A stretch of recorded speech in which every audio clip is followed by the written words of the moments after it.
I don't advocate for black supremacy, and honestly, I'm not even sure it really exists in any real or powerful way. But even if we pretend it does, it's nowhere near as harmful or destructive as white supremacy has been throughout history. And white supremacy isn't just an idea or an ideology, it's a system that has shaped countries and power structures for hundreds of years throughout history. It drove colonialism, it drove slavery, it drove genocide, and it drove apartheid. This is well documented history. I mean, starting in 1492, evil European colonizers committed genocide and ethnically cleansed indigenous people. And then in 1619, they brought the first enslaved Africans to Jamestown, forcing them into slave labor that lasted 246 years until emancipation.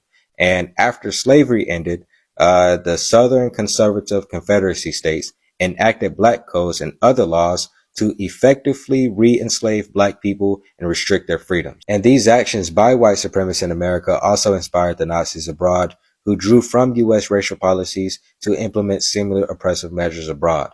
And in America, it still shows up today in unfair gaps such as in wealth, education, justice, and healthcare that hurt people of color. And on the other hand, it benefits top middle class white Americans. And black supremacy, if it can even be called that, usually comes from people reacting to racism and systemic exploitation.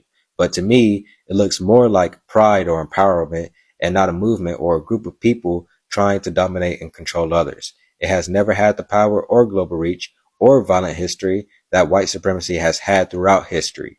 White supremacy built empires by exploiting other people. And what people call black supremacy is usually small, defensive, or about uplifting marginalized communities and not controlling other people or dominating other people. And that said, any kind of racial supremacy is divisive, and we don't need any of that.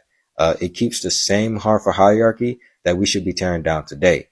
And real progress means equality, mutual respect, and ending all racial hierarchies and not just flipping who's on top. But if such a thing as black supremacy exists, it is definitely not as morally wrong as white supremacy.